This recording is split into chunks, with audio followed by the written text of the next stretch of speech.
Launch Director, NTD, our launch team is ready to proceed at this time.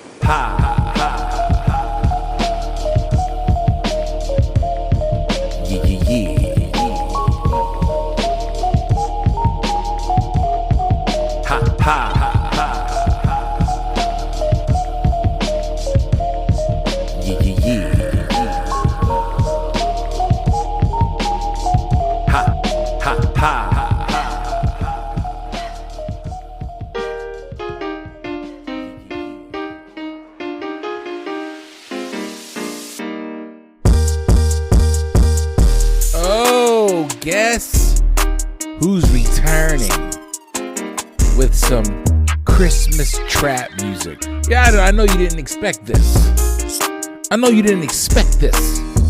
Hold on a minute. Let me let this breathe. Merry Christmas. Or as we say in Spanish, Merry Crema. Oh my Lord. I am a fan of this time of year. I know some of you are, and I know some of you are not. But you got to admit, the beat's dope. Oh my Lord. We are getting ready for episode 53, the Christmas special. Welcome, ladies and gentlemen, to the Journeyman Chronicles. My name is, you know it, go ahead, Felix C. Arroyo, a.k.a. The Journeyman. These are the Journeyman Chronicles. I'm interviewing everyday people from the Lancaster area, the Lancaster City, the Lancaster County. It could be York County. It could be fucking, I don't know, Donegal. It could be Harrisburg. I don't give a shit where you're from. If you're in this area or even Pennsylvania for that matter, I want to talk to you. Merry Christmas. Of course, I'm joking. In Spanish, it's Feliz Navidad. Please, everybody, calm down. All right, get the stick out your ass. Merry Christmas. Happy holidays. This is the Christmas special. This is the holiday special. I interviewed Juan Rivera, and I'm going to get into him shortly here. But the interview itself, we didn't talk about Christmas. I just went about this like any other interview, but I saved this particular episode when I recorded the interview and I sat and played it back. I was like, this is such a great conversation that Juan and I had about, family, parenting, and the dynamics of, your upbringing and how it affects parenthood. And I thought what a great episode for this holiday season, because Christmas for me really is just a reflection of time with my family. The time that I've spent with my family when I grew up, and the time that I spent with my family that I've created, my immediate family. So, when you listen to this, we are going to be, probably day or hours away from celebrating Christmas morning. I always wanted like a white Christmas, like just snow everywhere coming down while I'm opening presents, or watching my children open presents. But I'm not a fan of the snow, so it's kind of like this, like a bittersweet experience where I don't get the snow, but then it's all good because I didn't get the snow, because I don't want to shovel it. And I don't want to put my boots on and go out and shovel in the snow. I don't want to put salt down because of the ice, So anyway, Merry Christmas. Happy holidays. Are you in your flannel PJs? My wife got us flannel PJs for the first time. I don't know why she did this. Now, look, I'm going to be a team player, and I'm going to put the team player flannels on, okay? I'm going to put the lumberjack throwbacks on and roll with the new. It's not really my thing. But I love my wife, and she got us all matching flannels. So you will see the Journeyman and his family probably in social media posts posing with our lumberjacks. And even though I'm not crazy about it, I know my family's going to look fly in it, especially my sexy lady. So it's all good. All right, look, I'm going to do it because it's the holidays, right? What are you going to do? Let's get down to business. What do you say, huh? Let's get down to why we're all here. You tuned in why? You tuned in because there's an interview. And like I mentioned, I interviewed a gentleman by the name of Juan Rivera, Mr. Relentless. This guy's popping and locking. He's dancing. He's jumping around. He's got these Saturday morning motivational little videos, just cheering people up, getting people in the mood, sharing and showing love. And he and his wife, Abby, have started a podcast called Peace, Love, and Applesauce. And they're talking about, the everyday emotions that one goes through as a parent, what people go through as a couple during parenthood, the ups and downs through their relationship as a family that they're experiencing with their daughter, and they're just talking about the shit that a lot of parents need to hear. And so here I am thinking to myself, I got to get this guy on the podcast because I'm curious about the dancing. I'm curious about the podcast. I'm curious about this die-hard positive energy that this guy brings. And why not present this episode Christmas? Boom. Here we go, right?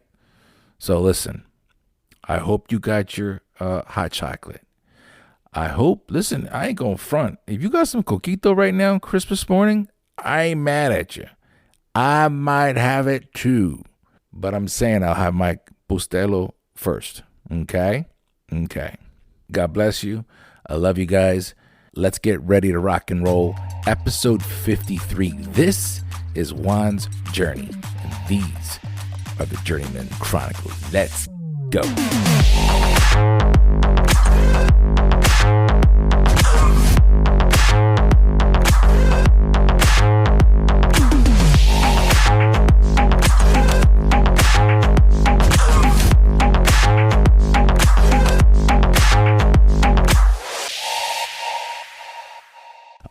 So yeah, first of all, thank you for coming.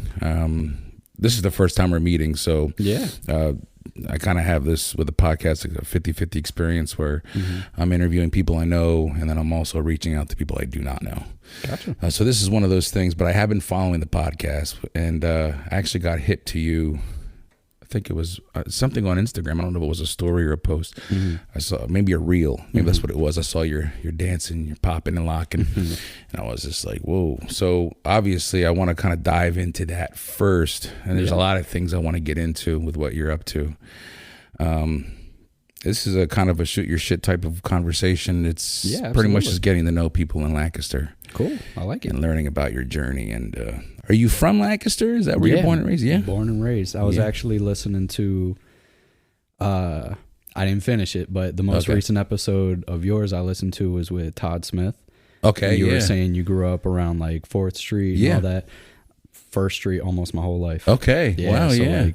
So you know the area that I'm talking about. Yeah. When I heard that, I was like, oh, we've been real close. So been there.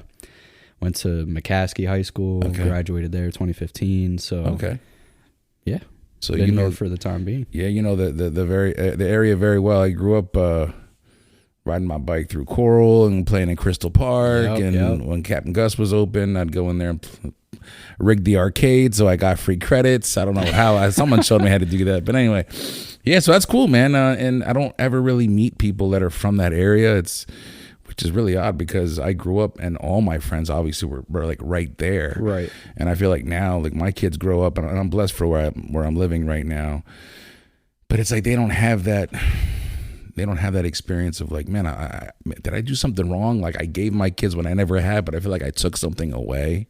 Right. You know what I'm talking about? Like the old, like go and play with such and such, and you're literally just 2 houses down or a block away. And now it's different. I don't know if kids have that experience nowadays. I understand what you mean, but also like that was your experience. Yeah. You can't take away your kids' experience. Fair enough. You can't give them exactly what you had. Because I go through the same thing. I'm like, especially now, like as our daughter's getting older, I mean, we've been talking about it since she was almost a newborn. Like, oh, where do we kind of want to plan to move so we figure out where she wants to go to school? And I'm like, oh, well, I had a really good time with the public city school experience. Not that my wife didn't go to public school, but like she's from the Hershey area. So she went to the Hershey High School, and like she essentially went to school with the same people from elementary all the way through. Whereas like in Lancaster, you got all the different elementary schools going to a middle school, and then all the middle schools going to McCaskey. Right. So it was like a big melting pot, bunch of people to be around. And I'm like, I feel like it's a good cultural exposure for them. Yeah. But then who knows where else we might end up. Right. And what I could be taking away from them by trying to give them what I had. Yeah. I like when I'm listening to your podcast with your wife, Abby, that's her name, correct? Yes. It's, there's a lot of times where I'm just like, yes, because it's like this, it's like you're trying to do the best you can with your kids, and you're taking everything you've learned as a kid. Like there's times where I'm like, I'm definitely doing what I said I would do. When I was a kid, I was like, I'm going to do this as an adult, as a parent, because I don't want my kids to go through this. And I feel like I am doing that, but then there's times where I'm like, man, I don't know if I realized that there's a give and take, and I can't control, like you can't control it, like what you're alluding to. It's like you don't really know. It's not a bad thing, I guess, is what I'm trying to get to. It's just, it is what it is. So I like how we kind of got into that, but Fourth, the old stomping ground there. And when I went through a divorce, I actually got an apartment on Ruby Street, right across the street from Jethro's, when Jethro's was still open, on the corner of First and Ruby. That's my whole life right there. Yeah, and I was just like, I felt like I was like, this is exactly where I need to be, because I lived in Landisville for 7 years, divorced, moved back to Lanc, and I was like, this is great. And I lived there for 2 years and loved it. And then obviously I moved back. We found this home, but I love growing up. I loved growing up in Lancaster, even though I didn't care for. I don't know how your experience was, and I'm curious, but you know how it is. It's people joking around that you're from Lancaster, and they ask the basic questions about Amish and all that. Yeah, that's like, the first thing they say, especially the people that are from like bigger cities. They're like, man, I saw horse and buggies on the road, and like, y'all get down with that. I'm like, listen, you're just in a different part. Like you got to come over here towards the city more. Like you'll get that feel, but. Yeah, you have a good experience in Lancaster growing up? Yeah, like when I say my whole life has been spent basically on that block, like my grandmother had moved into her house on First Street, and then I was born the next day. Okay. So like I've been there literally since the day I was born.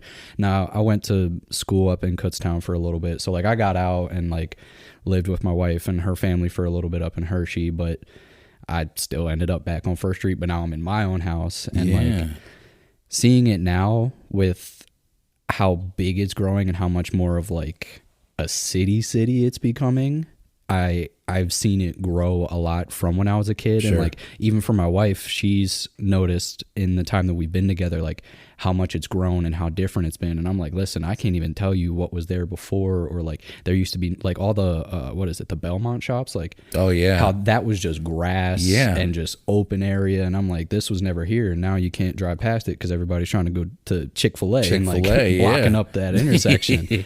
So that I'm not okay with. Like y'all just hogging up all the lanes, and I think they actually shut down Chick-fil-A for a little bit, didn't they, because of that or something? I was reading in the news the other day, or maybe a couple weeks ago, and they were shutting it down because of the traffic. And I'm like, it took, what was it? It's been like 3 years now? Yeah. Nonstop. Do you finally see the problem? And my daughter, God bless her, but she's always going there. I'm like, why do you want to wait in line for 20 minutes? Anyway, I don't know what the hype is, I guess is what I'm trying to say. I ate there one time. I was like, it's all right. Yeah, but I know what you mean. And okay, let me get back to this. So you're still on First Street. You got your own crib on First Street. Okay, so that's pretty cool because, like you said, you've seen it from the very beginning. I know when I go back through, there's little things I notice, but it's still like I still feel the same vibe. I don't like they added more stop signs throughout, like Ruby, you know what I mean? Where I remember just driving straight through, but I mean, people still do that. People still drive through this, just straight through the stop signs like they're not there. Maybe you gotta watch out for that corner. Those are the old school cats. They forget. They don't know. Yeah, that intersection right at Jethro's. You gotta stop. You gotta stop early because like, people will just blow right through on all directions. But yeah. Yeah, man. Shout out to Jethro's. I wish that. Did you ever eat there? Drink No, there? I of course turned 21 and then they shut down. So I okay. So, my wife and when I lived there for 2 years, I never went there, but I saw it and I knew it was somewhat of a staple. I just didn't realize how much of a staple it was. And when my wife and I started dating, and she was like, "Oh my God, you live beside Jethro's. We have to go."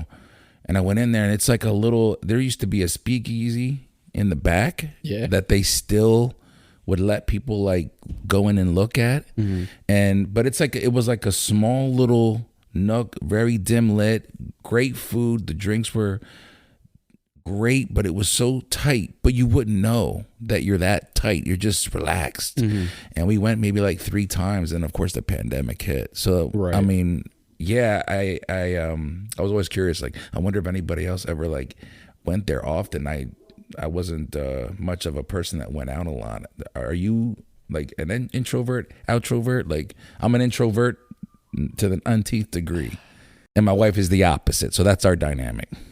If you're putting it at just like the blanket term, I would say I'm the extrovert because my wife's the introvert. Okay, I'm the one that'll talk someone's ear off once you get me going, but also like in certain situations, I can be very introverted and like stay to myself until I, get a little warmed up or I'm comfortable with you or whatever the case may be. Again, it depends on the situation, but I've always been a little more on the outgoing side and like taking it back to the dance. Like I've always eaten it up whenever I've been on stage. Like I get nervous and I still do whenever I perform or even putting up a camera. Like there's always that tension, like someone's watching on the other side at some point, but I love it. I live for it, like mainly on the dance side. I'm not saying I live for the intention. No, but let's get into that. I was going to lead to that, so this is a great segue.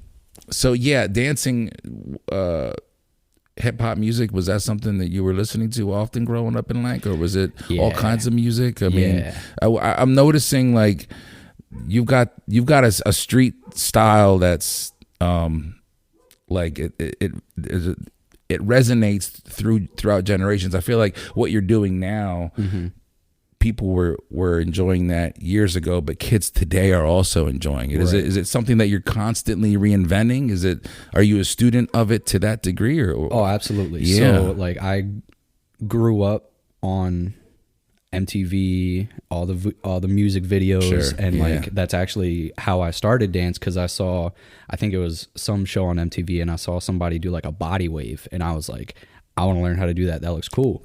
And then what's a body wave? Like when you're waving from like head to toe.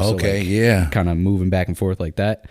That was the basic thing that I saw, and then that opened up a whole door. And then I would see like choreography and music videos. So I would go on like on demand for Comcast, and I would just replay music videos over and over again and teach myself like the choreography from it. So like Chris Brown Kiss Kiss is ingrained into my brain because I like just would do it. And then like family friends would come over and I would put the song on, show them that I could do the dance.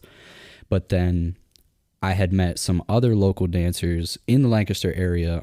Shout out to Urban Soul if you heard me talk about them on an episode before, but they really mentored me and taught me the ways of like everything about hip hop. So like all 4 elements of hip hop, and then they made sure I knew like the history of everything before they taught me a dance move, because they're like, this is why you do it, this is how it became what it is.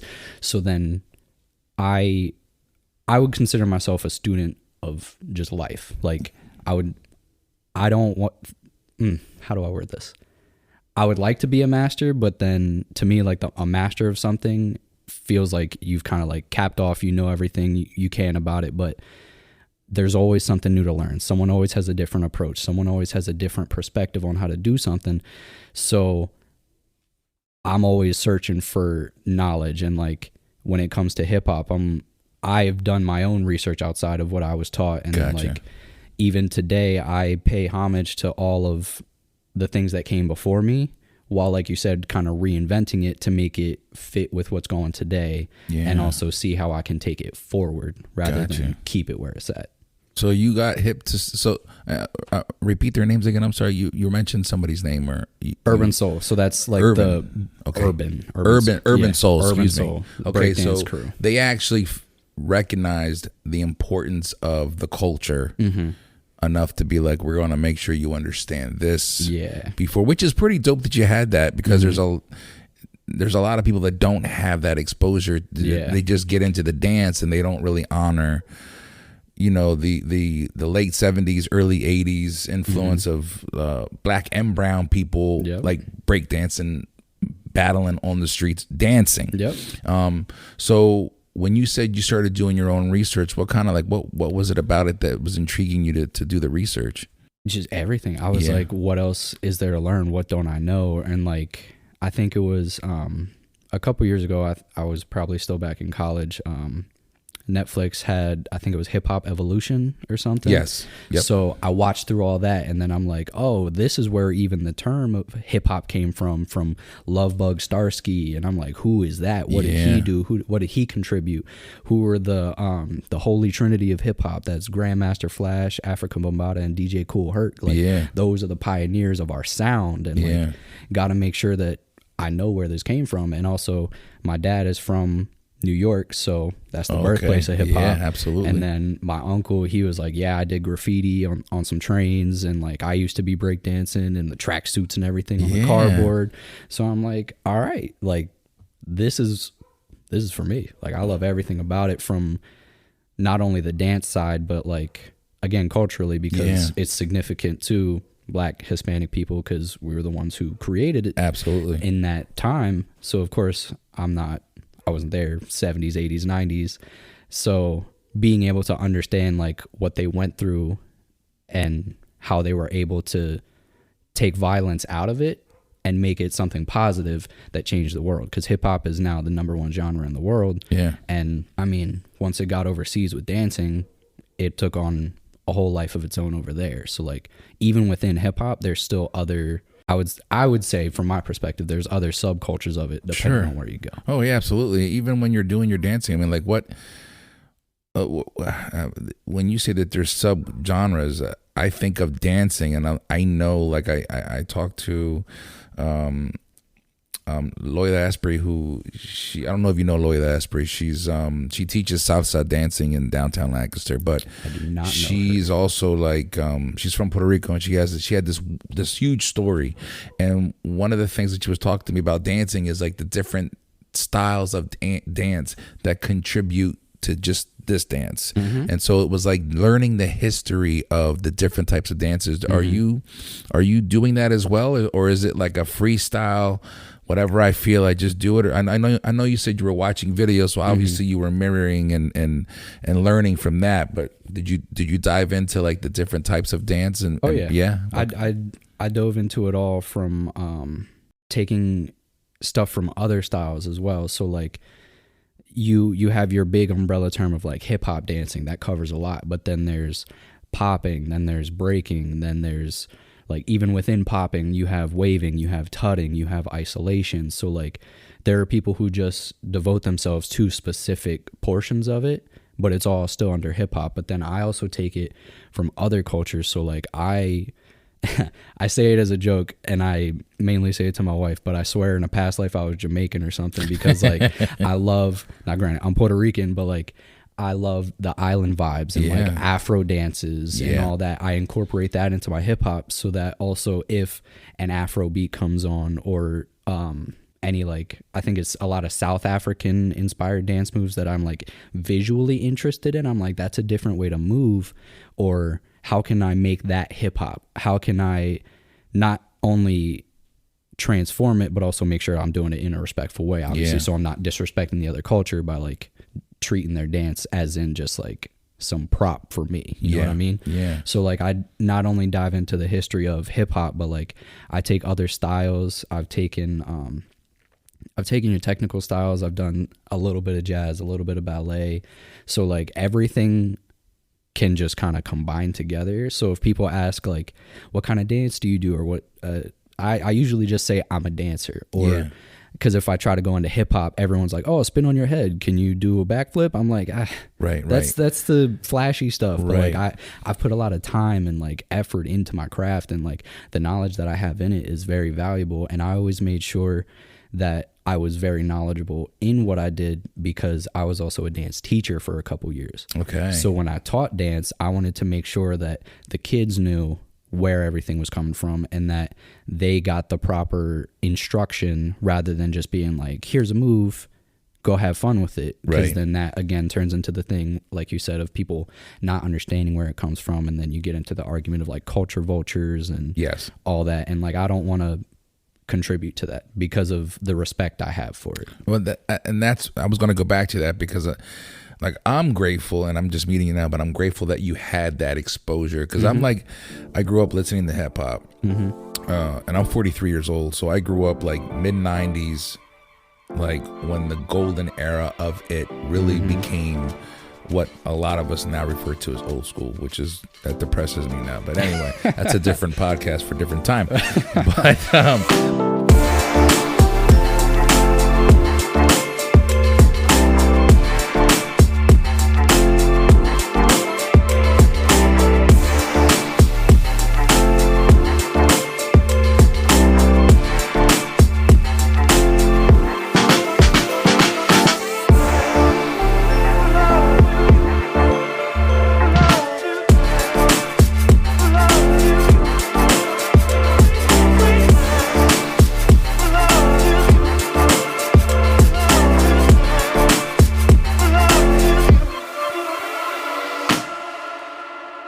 But I remember like appreciating the history and the culture, and so when I'm listening to you talk, that it excites me. And you got into teaching. You said you got into teaching. So how did that start for you? Was that something you were expecting? Was I'm going to become a teacher in this, or did that happen on the fly?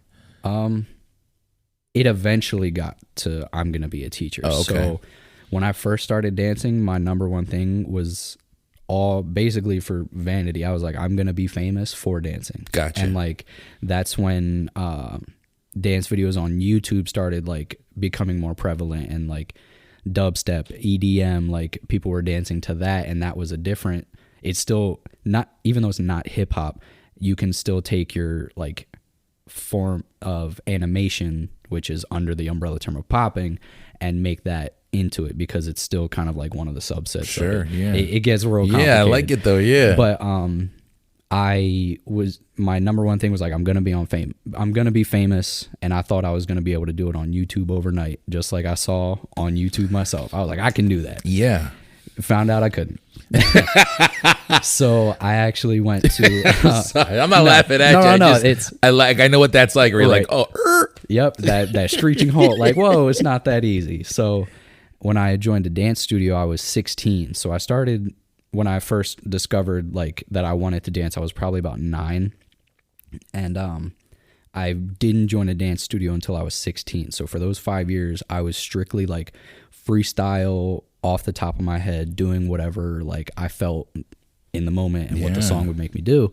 But then I joined a dance studio and learned how to count music. I learned choreography, and I learned that you can go on tour and people like make money off of it. So I'm like, I want to go on tour, and like I still got a list of people I would love to dance with, but obviously I had to just take a quick step back from dance, got to take care of the family because it wasn't paying the bills. Yeah. But I started out as like an assistant to classes, and I saw how other teachers would teach, and I'm like, maybe I would like to do it this way. Or I wanted to give something that I felt like I wasn't getting in my classes. So I'm like, I'm going to make sure I give them the knowledge of where things come from, and I'm going to make sure that they feel like they learn something rather than just a couple moves to some 8 counts. So then once I started teaching more, I was like, I want to be a traveling choreographer. I want to set choreography for competition pieces.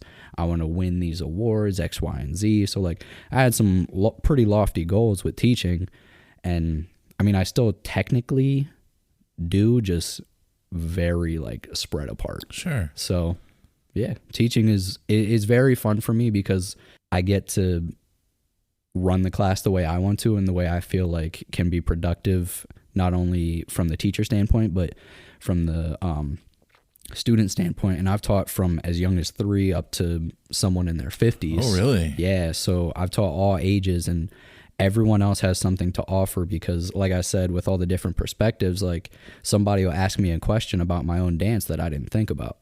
And I'm like, that is a good question. Maybe we should try it like this. Or if I'm doing it wrong, someone will call me out and it'll correct me. So that way I'm more on my toes the next time I create a piece. And I'm like, all right, I have all these boxes checked. Yeah. I have all these potential questions ready to be answered. I know this specific section is going to be difficult, so I'll break this down first. Gotcha. So It's all just the mental aspect of it, of being able to like just have that control over a classroom.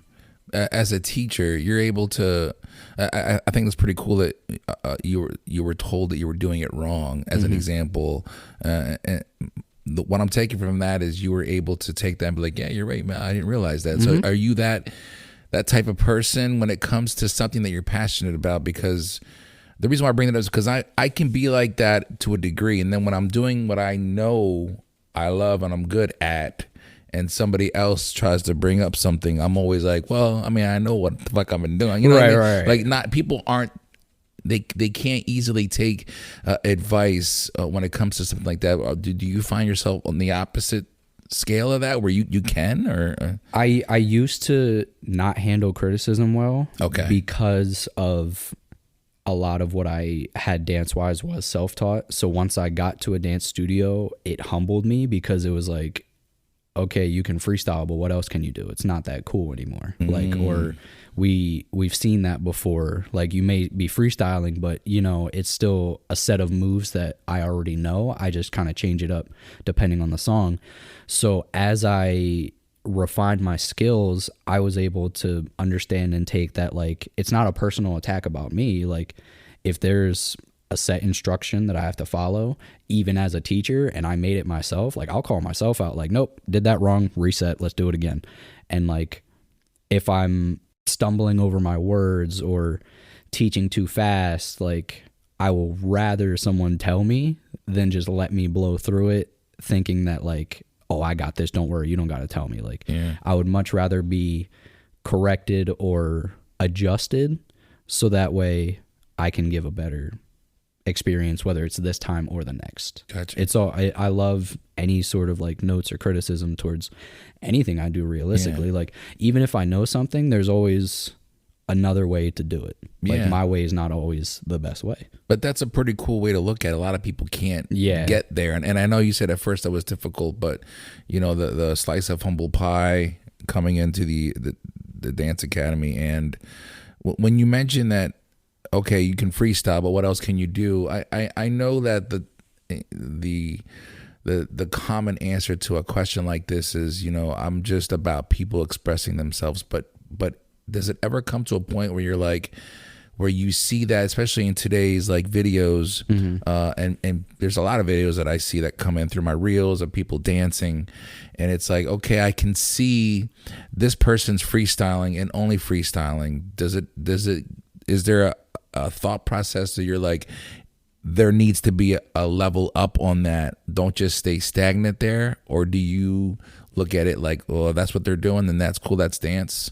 You know what I mean? Like, a little bit of both. So there are certain times where I watch somebody, and like, especially depending on the style, there are certain techniques you have to follow, or certain foundations that are like set in place. So if you're not foundationally sound, it's not gonna visually come across the way that it should. Okay. So I'm sorry, repeat the question again. Well, what I'm saying, okay, but I'll piggyback off that. So when you're able to see something that's not fundamentally sound, you're able to notice it right away. Yeah. Does that bother you as a dancer? Is that a common thing to go, okay, I see what they're doing, but I mean, there's like, they need work, or is it just accepted as another form of dance?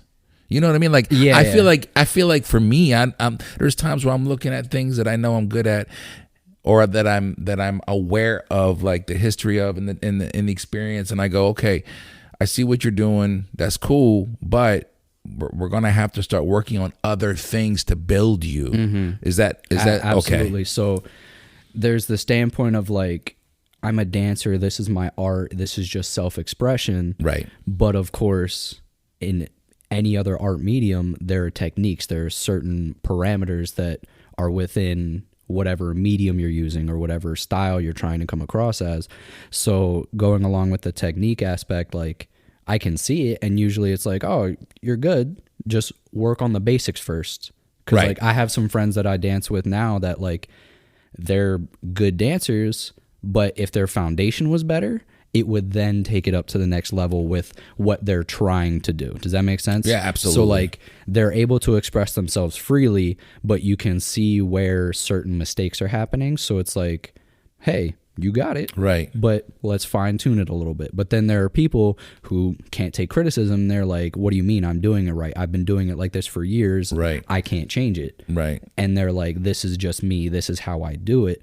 Then I'm like, all right, I'm talking to a wall at this point. Do your thing, enjoy it. Right. And so like, and I don't mean to step on your toes, but that's what I was exactly what I was getting at. And I'm wondering, like, for someone like yourself who is into the culture, you're passionate about it, you've done the history, you can see it when it's happening. Mm-hmm. It's almost like if you're trying to do that, then you need to work on this. Mm-hmm.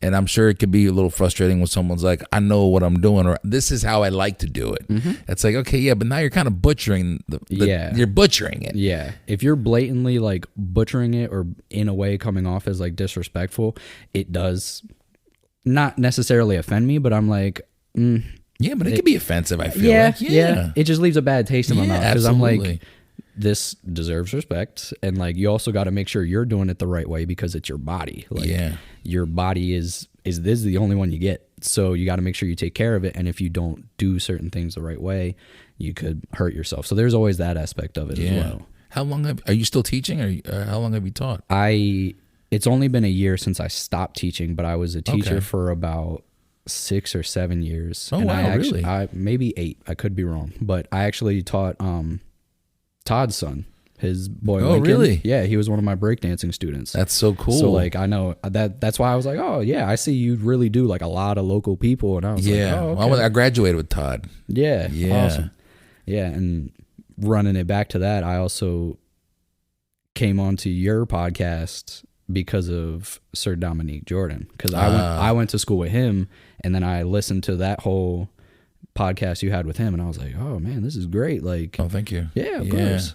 So I was trying to get him on for the longest time. Listen, man, I'm fighting trying to get him on mine too. Yeah, he's a busy guy. He's a busy guy. I think we were scheduled 2 different times, and then finally he was supposed to be here, but he couldn't make it, and I was like, I settled for a Zoom. Mm-hmm. Let's just do a Zoom. Yeah. But I think teaching for, I mean, you said 6, 7, 8 years. Yeah, in that frame. Yeah. So 5 years of doing it on your own. No teaching, no school, then finally getting in.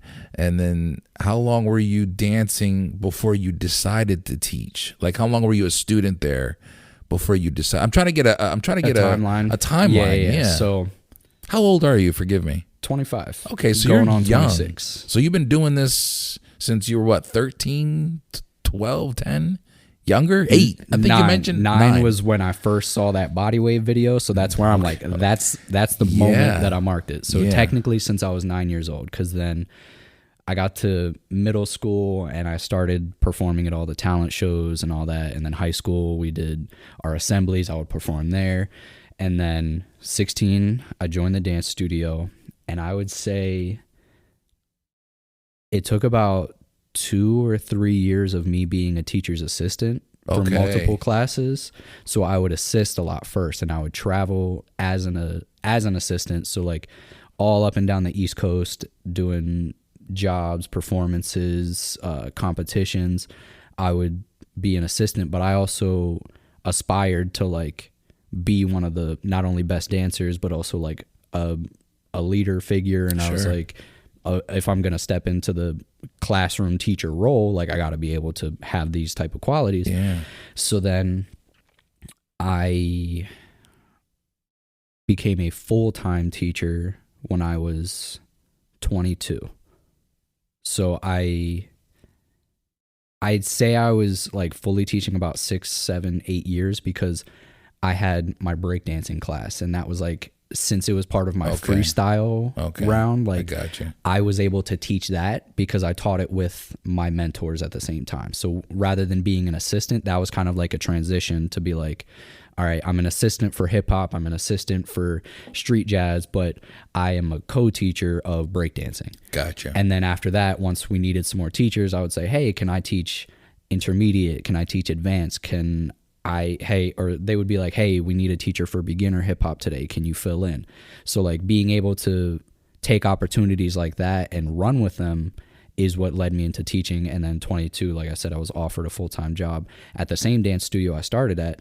Which one is that? Morton's Dance Center. It's like, it's actually pretty close to here. Oh, really? If you know where like that little shopping center is, where like Parma Pizza, CVS. Yeah. Oh, really? Yeah, that dance studio right there is like, that's Gotcha. my home studio, but also the only studio I've been to. And then in my travels,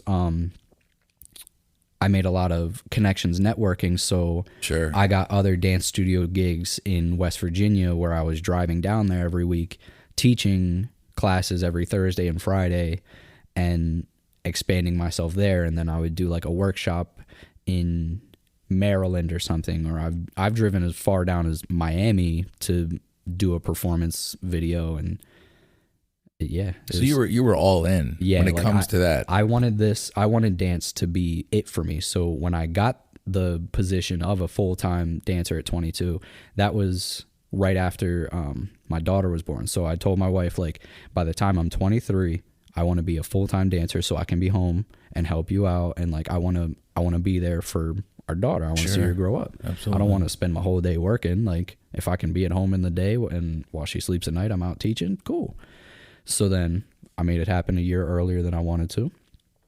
And I did it until last November, actually. So last November was my last month teaching because I had to change careers. Because as much as I was dancing, I had 3 jobs trying to maintain and pay the bills. Gotcha. So I was out all the time. And like the drawbacks of wanting to be a professional dancer is you have to travel. And I mean, I would get a call to go teach in New Jersey at like 1 p.m, and I'd have to be there with material ready to go by 4:30, 5 o'clock. Oh, wow. So I'd have to have something ready to go and drive at the drop of a hat.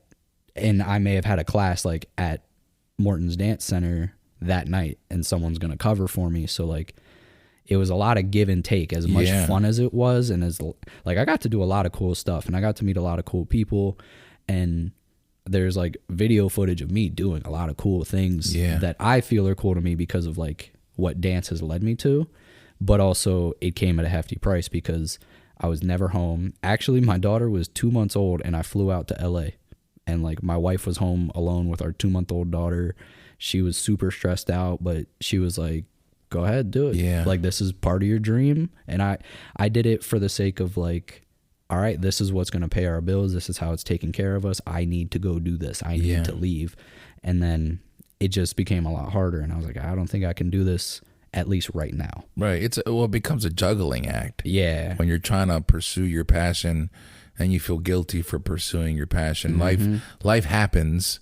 I wanted to rap so bad, and I still love hip hop. Mm-hmm. And I was, recording, and my boy had a studio, and I was learning it, and when I met my kid's mom, it was like she got pregnant unexpectedly. Next thing I know, I was a father for the first time at 23, and everything just had to stop. Yep. So I understand that, like, when you said I went to LA, I'm sure it wasn't easy. No. Even though you're passionate about it, you have a family now. Mm-hmm. So that sacrifice on your end, but also on your wife's end, it wasn't easy.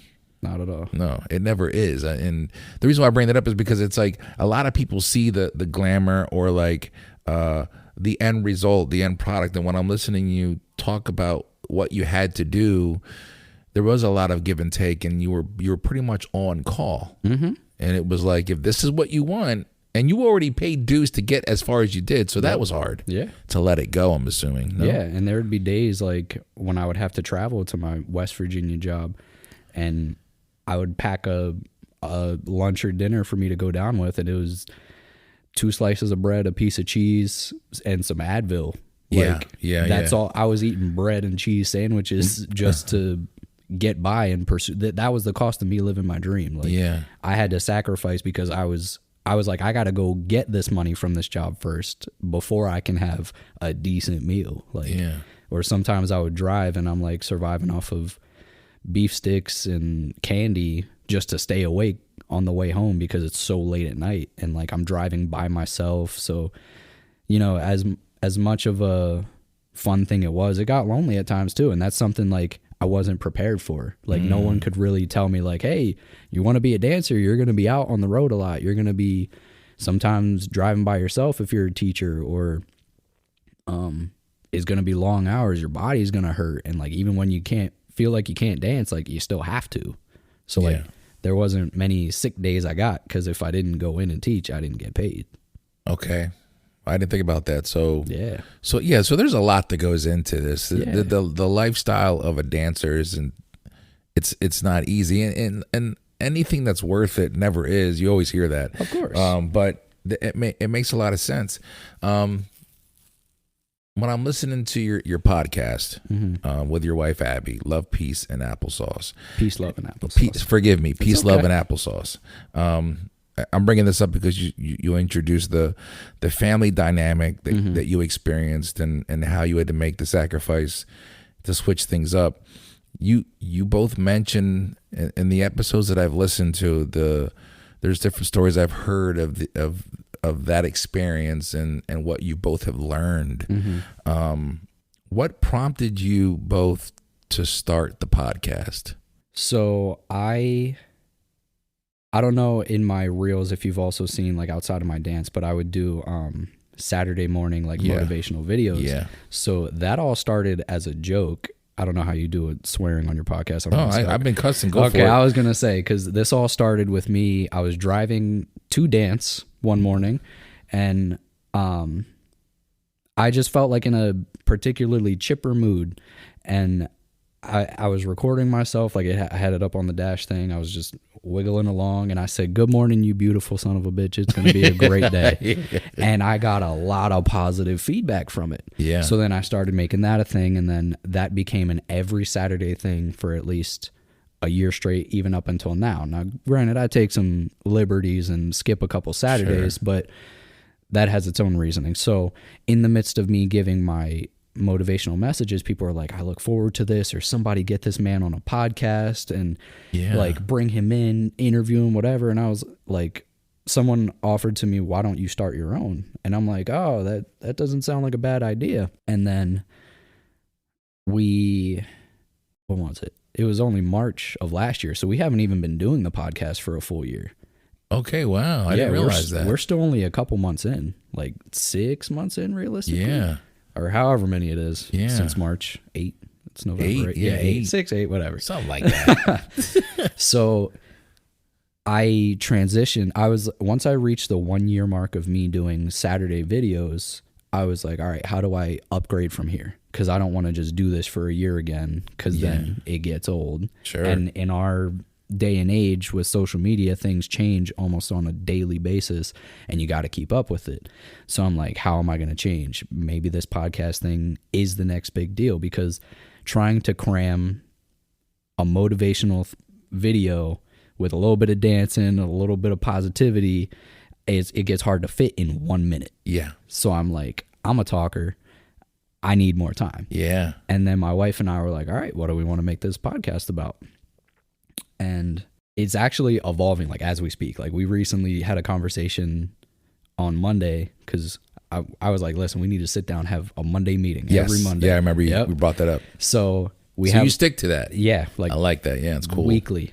To the point where my wife is like, hey, I'll talk to you about it at the meeting on Monday. Like, okay. So it's as funny as it sounds. We're like, oh, no, save it, because like it helps us with our mental load. But we ran into some extra money. We were blessed. Nice. And we're like, this is what we need to start the podcast. Like, we had already bought our microphones, all the equipment to plug it in, but we just needed our laptop left, because we both had super old laptops from college. And then once we got a laptop, it took off at the end of March, and we were like, all right, what are we going to do? So every week when we have our meeting, we kind of like evaluate ourselves, what kind of happened throughout the week that we may not have touched on or talked about.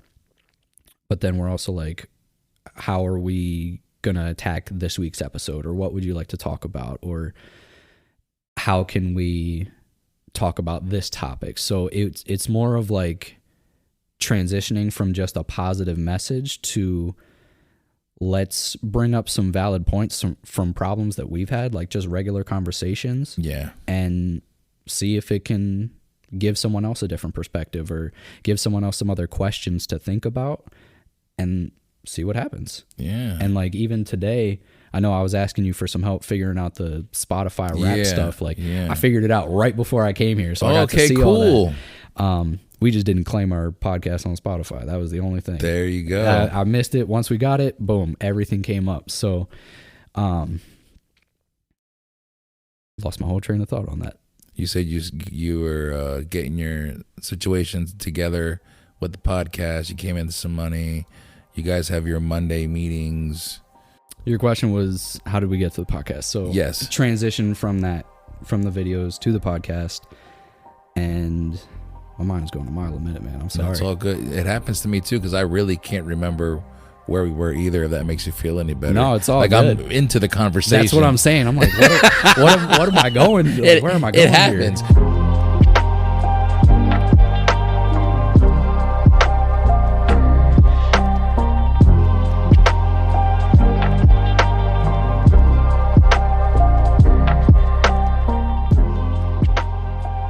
You're getting a nice little peek into what it costs sometimes to follow your dreams. And when you hear him talking about packing a cheese sandwich or packing a sandwich and some Tylenol, like it's not that glamorous sometimes, but he has this drive and he had this passion. He's following it and he's doing a lot of great things, but sometimes life takes a turn and you have to honor that. Becoming a father, becoming a husband, these sacrifices take precedent. This is what I love about this podcast, because you hear these little stories. Coming up next on the second half of this interview, we're going to get to know more about Juan's wife, Abby, and the podcast that they have and their relationship with their daughter, and they're expecting another child as well. So this family now is growing, and this family dynamic that they're learning together, Abby and Juan, continues to grow as well. We get into that conversation. Hope you're enjoying this episode 53. Let's get back into it.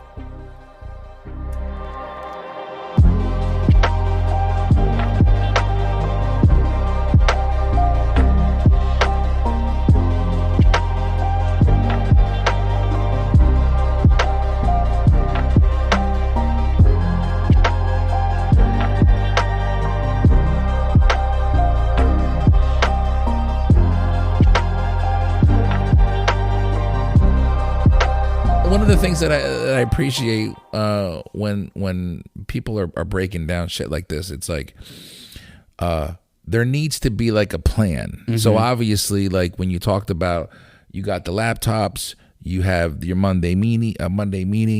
You joke around and say, "Well, I'll tell you at the meeting," but I'm assuming, especially as parents, mm-hmm. and feel free to correct me if I'm wrong, but my wife and I have a very difficult time talking when our children want to talk over us.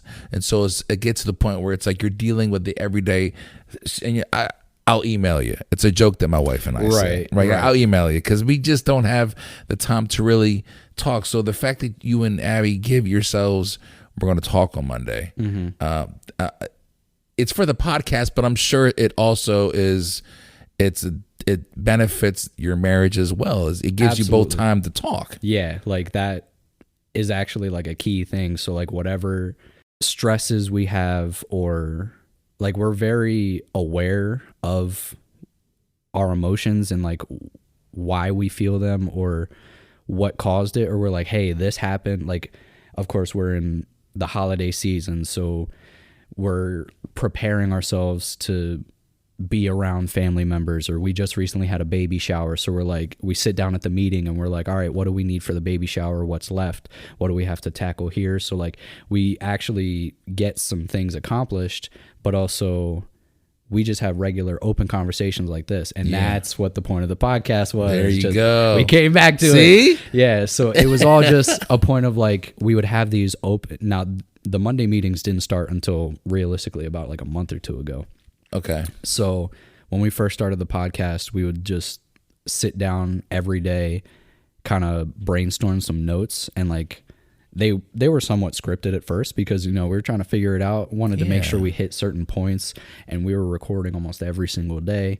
And then we would like say, oh, that felt good, or I feel like we talked more about a certain thing that, you know, we didn't get to touch on, or I've never heard you say that before. So like the podcast actually helped our marriage significantly because we're able to open up. And, you know, since it's not like your typical social media, we don't see who likes it, who shares it, all that. It's just my wife and I talking on a microphone, recording it. And once we send it out, it is what it is. It is what it is. Yeah. So like being able to candidly talk with her, not only as my wife, but like as my best friend, like we confide in each other about everything. And she also had stated in one of our recent episodes that she has been going to therapy, and like even the therapist is like surprised with how emotionally aware she is and like how things affect her and whatnot. And she credits that to the conversations we're able to have with each other,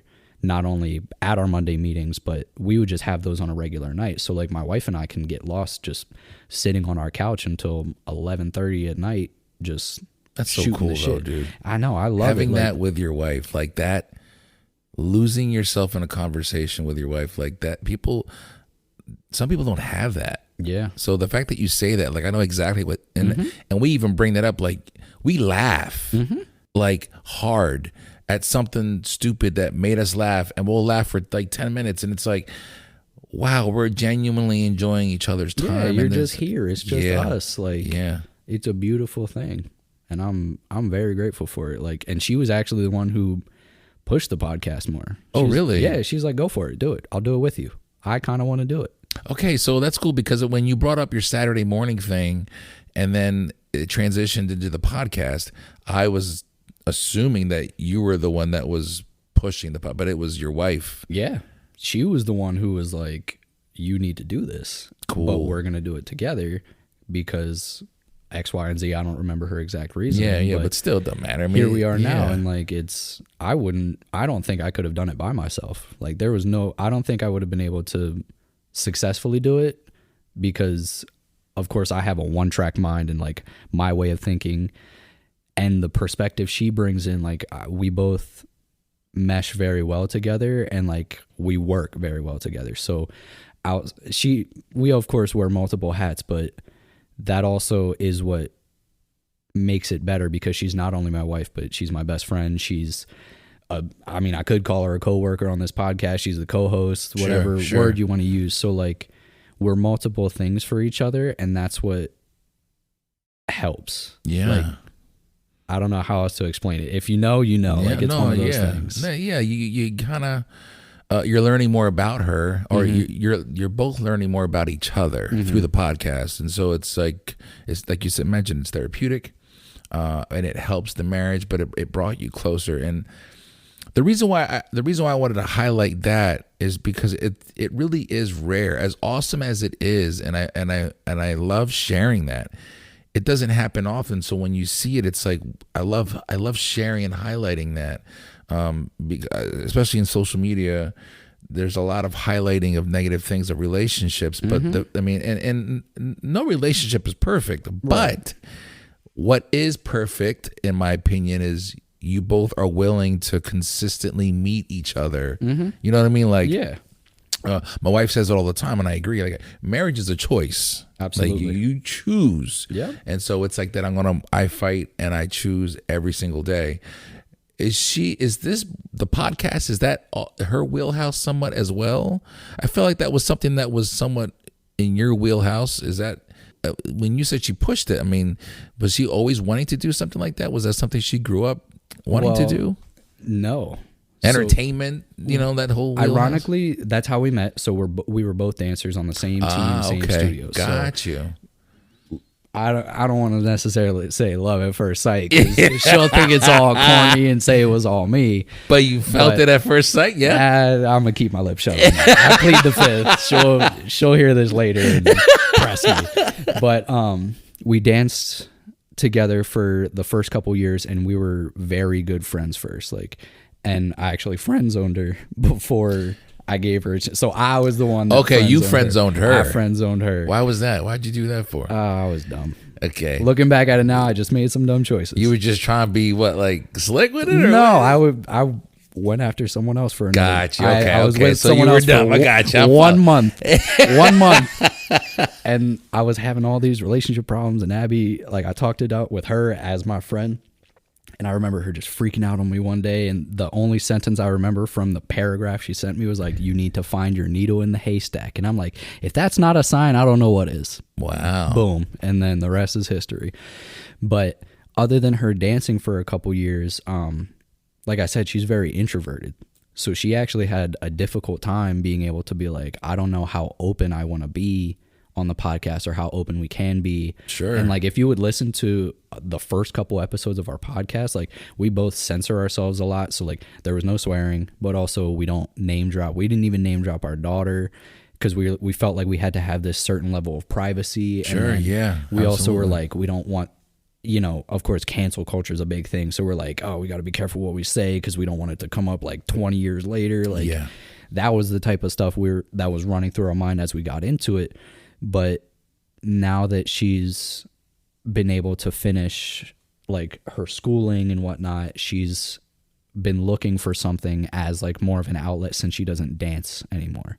So since we both danced together, we both had that mutual outlet. But then she stopped dancing before I did, and then I made it my career. So she kind of got to like live through it with me. I got you. So like, I would take her places with me. We would travel. She'd assist me. So she still kind of is in it, and like, she dances at home, and she's my biggest critic. Like, I show her everything that I create, and I'm like, what else could I do here? What would you do? But she wanted to do the podcast because it was like, let's just see what we can do. Like, there wasn't anything we were aiming for as far as like, oh, let's try and make some money off of this. Let's do a business. And that was actually partially how I started it, because I had a quote unquote business. I tried doing life coaching in between my videos and the podcast. So I tried starting a life coaching business. I had an LLC and everything. Oh, really? And like, yeah, I sold some merch kind of based off of my motivational videos, and that's where the whole like peace love thing kind of became like our staple as far as like our logo and whatnot. But she wanted to just try it. Like, she was like, what other reason do we have to do it other than just to see what happens? Yeah. Well, I think that's cool though. Yeah. And from what you're telling me, it sounded like it was another opportunity, like you said, for you guys to have that a bond outside of the marriage and parenthood, because both of those are work. Because thank you. Yeah. And it's also healthy to just be like, look, can we take these hats off right now and let's just be us. And a lot of people are hard. Yeah, right. It's hard for people to do that too, because they feel guilty, they feel selfish. Yeah. And one of the things that I'm learning with my wife, and she's learning also from me. It's 100-100. Yes, sir. I was just gonna stop you. Yeah. It's not 50-50. It's 100-100. But there's times where we'll be out and it's like, I don't want to be an asshole, but I don't want to talk about the kids. I just want to, let's just talk about us or things we like or us. Because I feel like that's one way to maintain the freshness in your relationship. And so when I see what you guys are doing, and when you explain that story of why she wanted to push the podcast, that's what I was sensing from that, and I can appreciate that. Yeah. And it really does show, I did go back and I started the podcast over, so I went to the very beginning. But when I first started listening, I was listening to the newest episodes, and I was kind of trailing backwards. But I can sense that it never comes off like you guys are trying to be anything but yourselves, which I appreciate. But there's also a lot of like you're discussing things that I feel like parents need to hear other parents talk about. Yeah.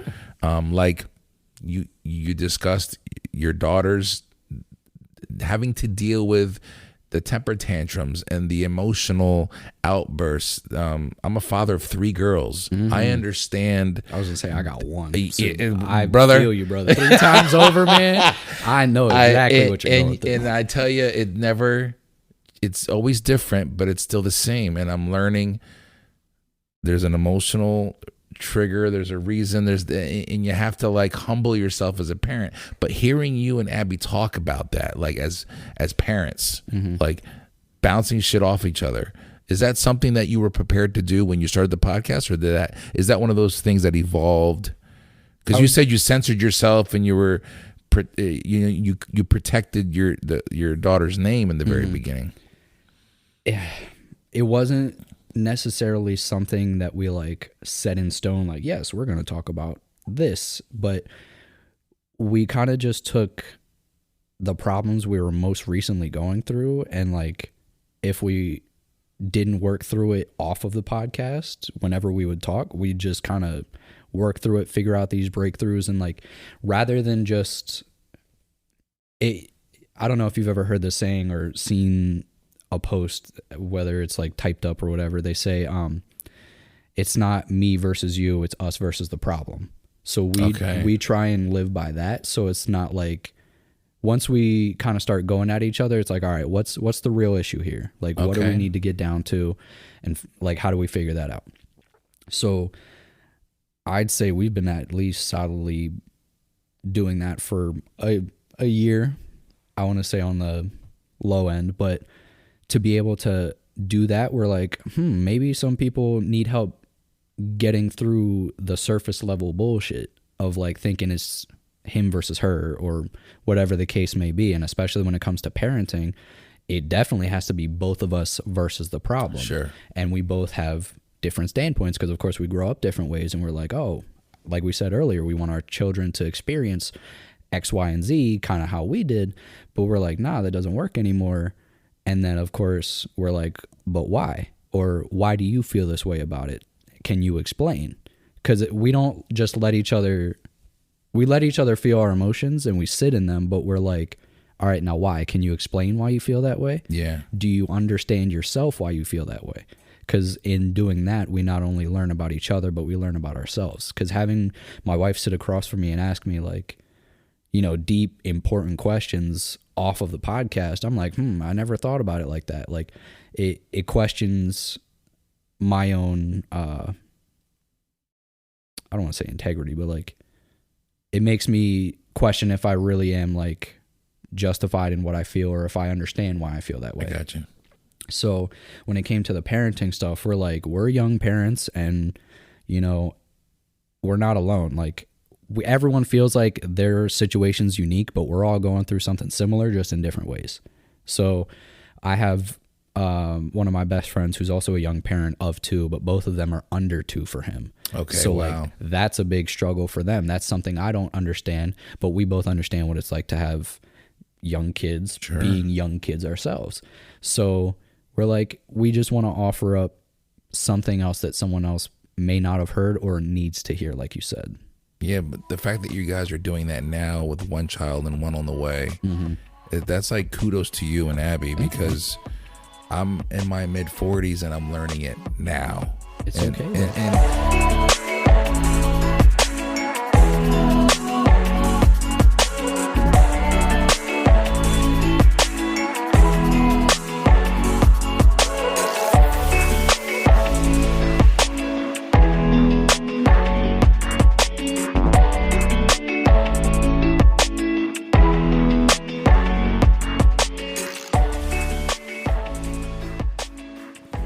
when I'm listening to your podcast, there's a lot of things that I'm taking from it.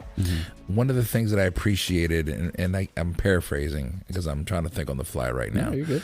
But I remember thinking to myself, you know, when we talk about wanting to do and raise a certain way, wanting to do for our children and raise them a certain way. And then I'm learning there's a lot of things I thought I needed to do because it's the way I saw it done. And I'm at the point now where I'm like, it works, and then sometimes it doesn't. And when it doesn't work, then you have to reinvent the wheel, so to speak. And I feel like when I'm listening to your podcast, there's times where you and Abby are discussing just that. And when I say paraphrase, because I can't remember how it was brought up, but I can appreciate that. And I feel like the reason why I'm harping on that is because there isn't enough conversation of that, where it's like, okay, this type of method isn't working. And your parents might say, this is how I did it. And you might remember it working for yourself or your siblings, but it's not working. Yeah, they'll say it worked for you, so just try this. Right. And being able to be like, nah, we got to reinvent the wheel here. And what I mean by that is like, we got to look at our options and honor our child. You don't want to just, because you can do a lot of bad things to your kid without even realizing it. Yeah. And so I appreciate that from your podcast. Is that something that, aside from the podcast, just as a father and as a parent along with your wife, is that something that you've learned yourself? We most definitely were, like, as we found out we were becoming parents, and once we got into it, we were like, there's a lot of the generational curses we have to break. So I'm not saying either of our parents did bad. As we get older, we see how hard it was for them, and we see how certain mistakes could be made. So rather than repeat, like, there's a lot of stuff that I see myself do that my dad would have done, or certain ways he reacted to certain things. And then I look at my daughter and I'm like, I remember that from your perspective though. Right. So I know what you feel like right now. I don't want to continue that. Right. So Abby and I, or I'll do something that I think is totally fine, and Abby's like, hey bud, she said this or remembered that, or she's getting to the age where she's remembering everything now. So like, be careful with what you say or how you say things or how you react to certain things. Don't get so mad so quick. And like, I think you were referring to the gentle parenting. That was the one episode. The gentle parenting doesn't work because it feels like you're abusing them if you're not being a gentle parent, but then you feel like a pushover if you're being too gentle. Right. That was basically what we came to the conclusion of. So gentle parenting wasn't a thing, at least from my knowledge, when I was a kid. No. So in our households, that was... Yeah. No. Exactly.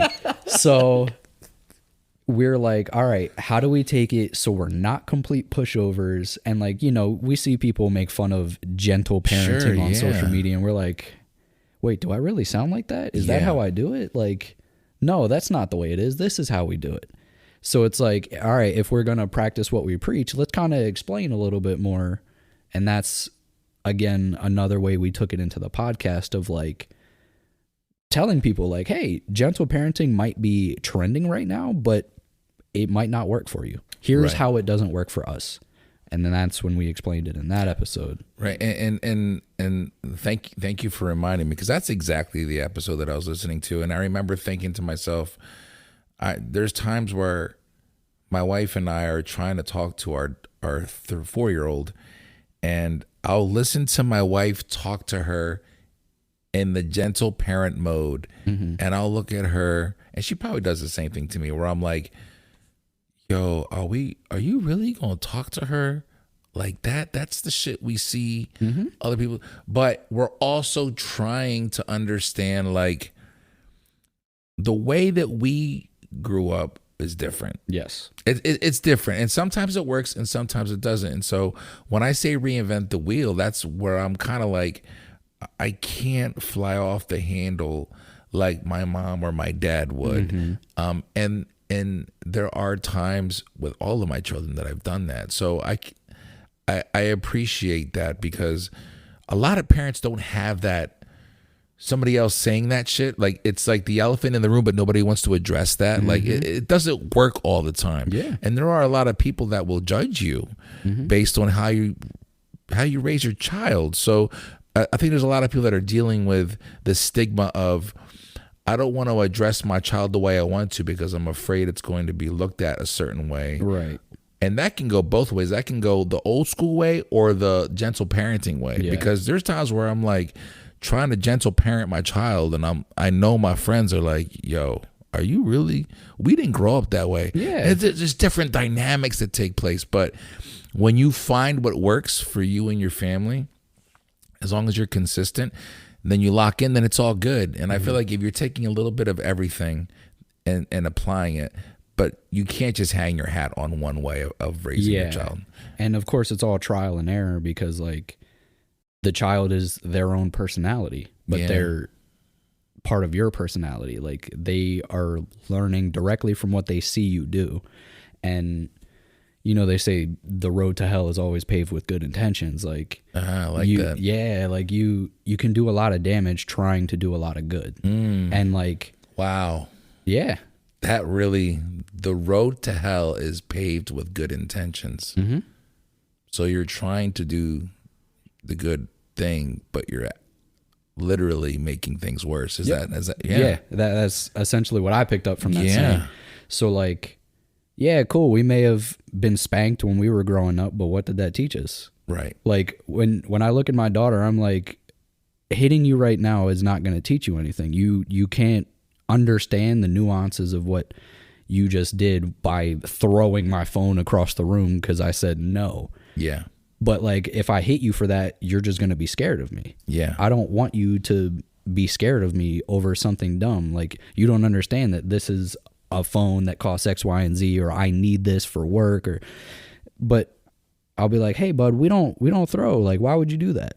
Actually, before I even came here, I had a little spat with my daughter on the way out the door. Oh yeah. Like, we're trying to eat dinner, and like, she's throwing a temper tantrum because I'm like, no, we're turning off the TV. Come sit down and eat. Like, we always make sure that we all sit down together, eat together, and like tune everything out as far as like a screen goes, so that way we all have each other's focus and can talk. So then she's like sitting there, she pushed her plate away, she starts like slamming her fork on the table, and I yanked the fork away, and I'm like, we're done. As soon as me and mom are done eating, you're going to bed. Yeah. Starts bawling, and I'm like, now granted, I had an emotionally taxing day between work and like everything else, so I do my best to make sure I don't bring any of that home. I leave it at the door. Absolutely. Because, you know, I've seen it growing up when you don't get to transition from your work day. Like, I take off my work hat, put on my dad hat. Sometimes it's not a easy transition. I just throw my dad hat on top of the work hat. Right. So and Abby was a big help in like pushing me through that.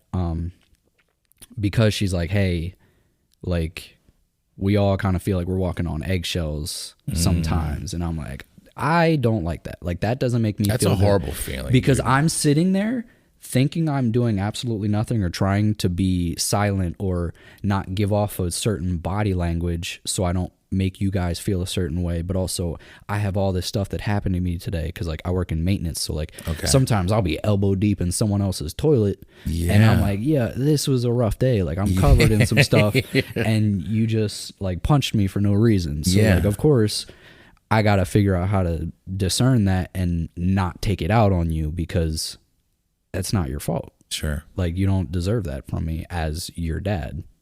I think the cool thing is like older generations experienced the same thing but handled it differently because it was taboo to have the conversation we're having right now. Right. So especially men in our families, I don't know about how yours was. I grew up where a lot of men in my family, older generations, drank a lot. There was a lot of alcoholics. And I look at that now and go like, man, I wonder if that not being able to discuss and dealing with these things and not knowing how to handle it because they weren't given the tools as far as like conversations and education. What we're doing right now is like beyond my generations. Are you picking up what I'm putting down? Absolutely. Like, I tell that to my wife and I get that affirmation from my mom and my aunts and uncles when they see us doing what we're doing. It's like, yo, that's where we need to be. And so I appreciate that. I appreciate this conversation, the candid conversation. That's what this podcast is all about. Because somebody's listening to this and going like, oh, okay, yeah, it's not just me. It's not just us. Sometimes I lose my cool, but I don't mean it. How can I? You just have to keep. You have to keep trying, and you have to just love your children. That's all what it comes down to. The goals that you had set for yourself, and having to put that on hold. Is that something? Like when I wrap up my interviews, I always like to talk about what are you looking forward to? What's the game plan? Are you trying to get back into dancing in the future, or are you just taking one day at a time? Dance definitely isn't off the table. I've had a strained relationship with it because I made it a job and then it became more of a responsibility. So like it changed my dynamic with it because I was like, I love this. This is what I want to do.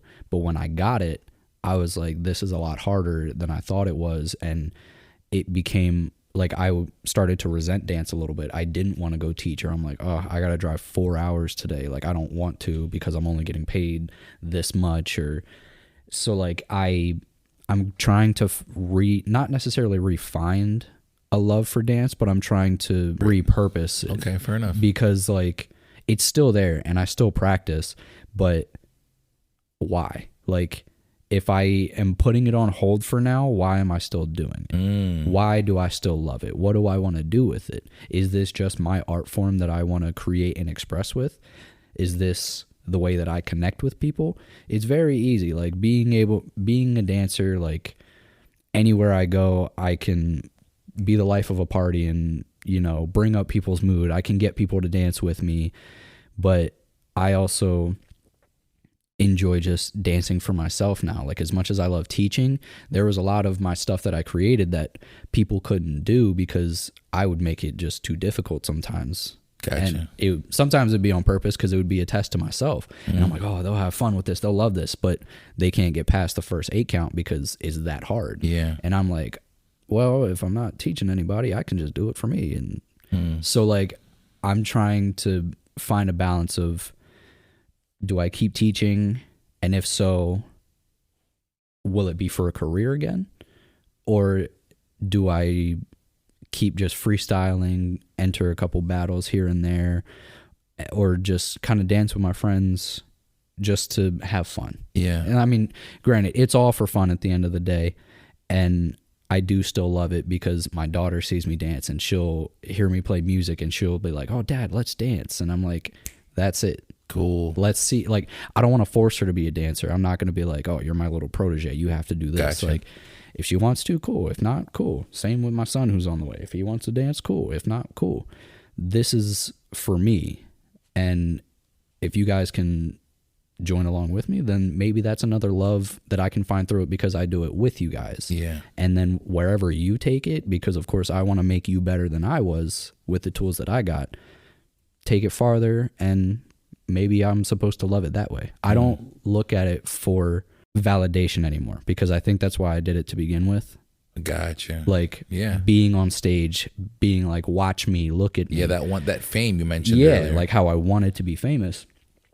So now I'm like, how do I continue to do this for me, but not make it like, look at me, look at me. Yeah. So that's at least as far as dance goes. But yeah, with growing the family, I'm taking it one day at a time because like, oh yeah, have a 3-year-old, got a brand new baby on the way. Yeah. So starting over with the diapers again, that's what's killing me. But I always, like I said, I'm a student of everything, so I'm always in search of knowledge. I'm starting to see what else I'm interested in as I'm getting older. So like I'm reading a lot more, and like I'm seeing how I can make my podcast better. I just want to be better at being me.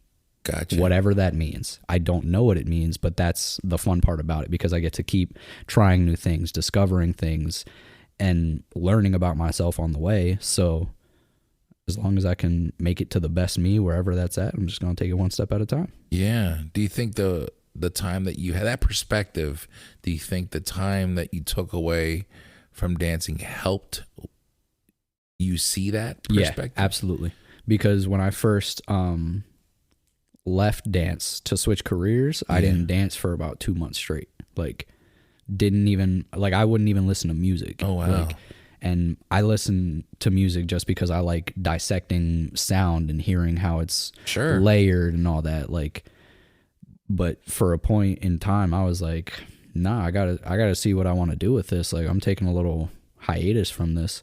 And even now, like, I don't really record myself dancing to post for videos anymore for Instagram, Facebook, YouTube. Like, I put my stuff out everywhere trying to get noticed so I could, see if I could slip in an easy way to fame, whether it be someone recognizing me on YouTube by going on the Ellen show, whatever every other dancer that we see blow up does.